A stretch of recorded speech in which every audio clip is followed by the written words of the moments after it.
Welcome to Revenge with Lyra. Hi, everyone. My name is Alyssa Grant. I'm 29. Mom's voice still echoes in my head from that Thanksgiving evening. The clinking of silverware, the smell of roasted turkey, and that single humiliating moment that split the room in two. She stood at the head of the table with her usual dramatics, holding a stack of gold envelopes like a queen handing out blessings. A small reward for everyone who helps around here, she announced with a smile sharp enough to cut. My brother got one first, then my sister, then my brother's wife, even the niece who'd spent the whole week glued to her phone. And then silence. Mom's hand hovered, then withdrew the last envelope. "Oh, right," she said casually. "You've been so busy with work lately, honey. You barely do anything around here." Laughter. Low, cruel, knowing. My sister leaned back in her chair, smirking. "Guess you don't count this year," she teased.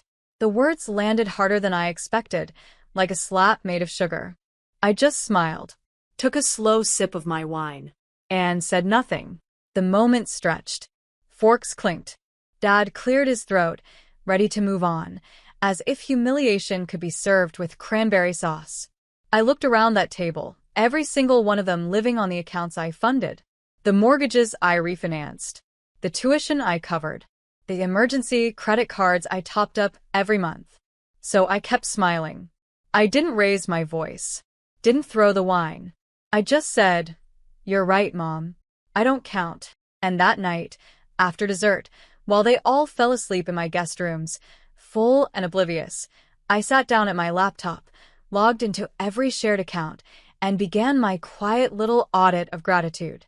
By 2 a.m., the house was still buzzing faintly with post-dinner snores. The TV in the living room hummed on low, replaying a football game no one was watching. I sat there in my robe, coffee gone cold, my fingers steady on the keyboard. Every account name glowed back at me like a confession.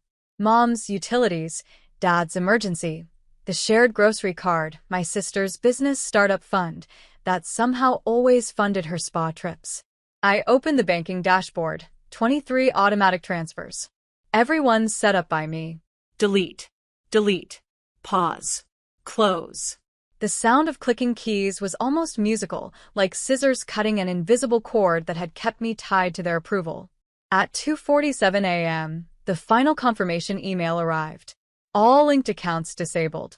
I leaned back, silence filling the kitchen in a way that felt earned. Then I sent one last message to our family group chat. "Happy Thanksgiving. I finally understand what being thankful for myself means." And I turned the phone face down. When I woke up to sunlight filtering through the blinds, the house was no longer silent. It was chaos. "Alyssa," my mother's voice cracked from downstairs. "The cards aren't working. I can't even pay for the breakfast order." I walked downstairs slowly, the smell of burnt toast greeting me before her fury did. Dad was on the phone with the bank. My sister was pale, scrolling through her phone like the numbers on the screen might change if she refreshed hard enough. "What did you do?" Mom demanded. I poured myself a glass of orange juice calm. "You said I don't help around here," I said, meeting her eyes. So I stopped. Her face drained of color, because she knew, this time, it wasn't rebellion. It was freedom. The silence after that was sharp enough to taste. Mom's lips trembled, torn between outrage and disbelief. Dad set his phone down, the call to the bank on hold, eyes darting toward me like he was seeing me for the first time. "You can't just," he started. "I can," I interrupted softly, "because every single one of those accounts is under my name. I created them to help you, not to be used as your personal slush fund." My sister finally spoke, voice dripping with that fake confidence she used to weaponize. "This is insane, Alyssa. What kind of person does this to their family? The kind who learned that family doesn't mean financing everyone else's comfort while being mocked at dinner," I replied. Her husband appeared from the hallway, whispering something about declined payments and blocked cards. Their panic filled the air like static. Mom looked desperate now. "But sweetheart, it's just money." I smiled faintly. "Then you won't miss it." Dad pushed back from the table. "You're acting childish." "No," I said quietly. I'm acting equal. It was the first time I'd said that in this house, and the weight of it shifted something in the room. My sister lunged for her phone, muttering about transferring balances, only to gasp, "It's all frozen." She locked everything. I nodded. That's right. Because this family doesn't run on guilt anymore. They didn't know it yet, but that was only part one of my plan. I'd spent years keeping records, receipts, messages, transfers. Proof of every dollar borrowed, every promise made and broken. As they stood there panicking over breakfast bills, I was already one step ahead. The Thanksgiving games were over. And for once, I was keeping score. The next morning, my inbox exploded. 37 unread messages, all variations of panic. Bank says our accounts are frozen. How do you expect us to live? You went too far, Alyssa. By noon, even my boss had texted. Your family's calling the office. Everything okay? I laughed, quietly, bitterly. They never called when I was hospitalized from exhaustion, I thought, but the minute their brunch money disappears, they remember my number. Still, a part of me ached, that old reflex that whispered fix it. But this time I didn't. Instead, I opened my files and attached a single PDF to an email addressed to Mom, Dad, and my sister. Subject, for clarity. Attached, Family Expense Record, 2019 to 2024. Every dollar, every receipt, every loan. 5 years of silent support laid out in neat, undeniable columns. Within minutes, my phone buzzed again, this time with a message from Dad. You kept records? Of course, I typed back. You taught me accountability. Then came the knock at my door. My sister stood there, eyes swollen, the arrogance from yesterday washed away. You embarrassed us, she said softly. No, I corrected, stepping aside so she could see the wall of unopened thank you cards from the scholarship foundation I funded last year. You embarrassed yourselves. I just stopped paying for it.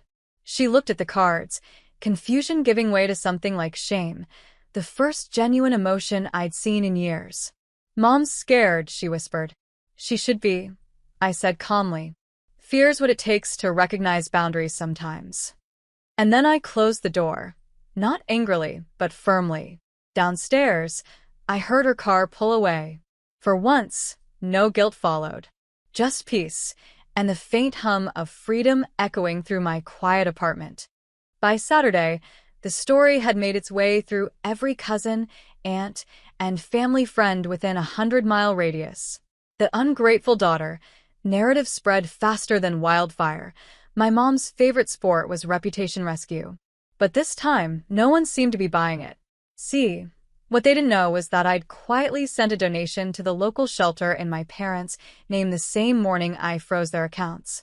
The shelter's public thank you post, complete with photos and cheerful captions, went viral across our small town page. Huge thanks to the Grant family for funding winter housing for struggling single mothers. The irony wasn't lost on me. For once, our family name was tied to real kindness, not manipulation disguised as generosity. When Mom called that evening, her voice was trembling. Alyssa, people think we did that.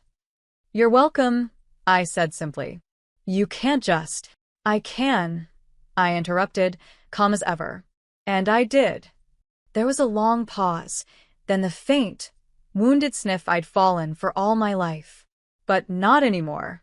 Mom, I said softly, I spent years making sure everyone else ate before I did. You skipped me at dinner because you thought that control made you powerful. But you forgot. I'm the one who learned how to build. She said nothing. I don't need your approval anymore, I continued. I just need my peace. The line went dead. And for the first time, the silence that followed didn't ache. It healed. That night, I sat on my balcony, watching the winter lights flicker through the city skyline, my laptop open to the scholarship fund portal, a new round of applications waiting for review. I smiled. The cycle was broken. Sunday morning came quietly, no chaos, no calls. Just sunlight sliding across the floorboards and the smell of cinnamon coffee. I opened my email to find a single message from my father. No greeting, no apology, just one line. You've proven your point. What do you want from us? I stared at it for a long moment, realizing he still didn't understand. This wasn't about leverage. It was about liberation. So I replied, nothing. That's the point. I hit send, shut my laptop, and exhaled. At noon, my phone buzzed again, but this time from someone who did matter. Naomi, my mentor at the foundation, texted, your proposal for the Independence Grant got approved. You'll be the keynote speaker at the Women in Finance Summit next month. My throat tightened. Years of giving, bending, breaking, and now, recognition not tied to obligation. When I stepped outside to clear my head, the cold air hit my skin like truth. Across the street, my sister stood by her car, hesitant. She waved weakly. I almost ignored her, but something in her eyes stopped me. She crossed the road, shivering. They're losing it, Alyssa. Mom keeps calling people. Dad's furious. I just wanted to say I get it now. I raised an eyebrow. Get what? That you are the only adult in this family. I didn't respond. Not out of anger, but out of peace. Some apologies aren't verbal. They're simply visible. She looked down. They want you to come by tomorrow. Talk things out. I smiled faintly. They've had 30 years to listen. I'll pass. As she drove off, I whispered to myself, some bridges don't need rebuilding. Some need to burn bright enough to light your new path. That night, I sat on my balcony with a glass of wine, legs tucked under me, city lights flickering below like old memories fading out. I wasn't celebrating their downfall, just the silence, the absence of guilt, the vanishing weight. Then a call came in from Uncle Daryl, the executor of Grandma Jean's estate. Hey, kiddo. I've got something that belongs to you, he said. I frowned. What do you mean? He chuckled. Your grandmother left a second trust, hidden from the rest of them. She knew how they treated you. Said if they ever pushed you out, this would push you forward. I nearly dropped the glass. It wasn't about the money, it was about the knowing. That someone in that tangled family web had seen me. The trust was worth $1.2 million. Set aside for education, business ventures, or a home anywhere I wanted. I already have a home, I said. Daryl paused. Then maybe it's time you give others what you never got. And that's when it hit me. By morning, I made calls, met with a lawyer, drafted a plan. My new nonprofit, Unwritten Daughters, would launch by spring. Scholarships for women cut off by their families. Emergency housing for girls escaping financial abuse. I wouldn't fight them anymore. I'd eclipse them. Later that week, I bumped into my father at the bank. A coincidence, or fate testing my peace. He avoided my eyes but still said, "You're welcome for everything we gave." I looked at him, calm as ever. You gave me the most important thing, a map of what not to become. And as I walked past him, a strange lightness came over me. Not revenge, not pride, just release. The day the foundation launched, I stood on stage under a soft wash of morning light. Behind me, the new banner read, Unwritten Daughters, Empowerment Without Permission. Rows of young women filled the auditorium, students, single mothers, survivors of silence. The kind of people I once was. I took the microphone, my voice steady. For years, I began. I mistook endurance for love. I believed that giving endlessly meant belonging. But love isn't earned through sacrifice. It's proven through respect. The audience leaned in. Today, we're rewriting that story. You don't have to prove you deserve a seat at the table.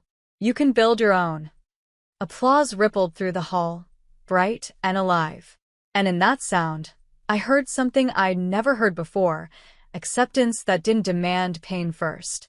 Afterward, a girl named Mariah approached me, tears streaking her cheeks. My mom kicked me out when I refused to quit school, she whispered. Your story, it made me believe I can still make it. I smiled and placed a hand on her shoulder. You already are. Outside, cameras flashed, reporters shouted questions. I caught a glimpse of my family standing across the street, my parents, small and uncertain, my sister half hidden behind them. For the first time, I didn't flinch. I didn't ache. I didn't hope. I simply waved, not with anger, not with forgiveness, but with finality. Later that night, I sat by the window, watching the city lights shimmer like tiny acts of courage. Ethan poured 2 glasses of wine and joined me. "You did it," he said quietly. "No," I replied. "We did it. Every woman who's ever been told she was too much, too small, too inconvenient. We did this together." He smiled. "Feels like the end of something." I looked out the window and whispered, "No, this is the beginning." And in that soft silence, where guilt used to live, peace finally moved in.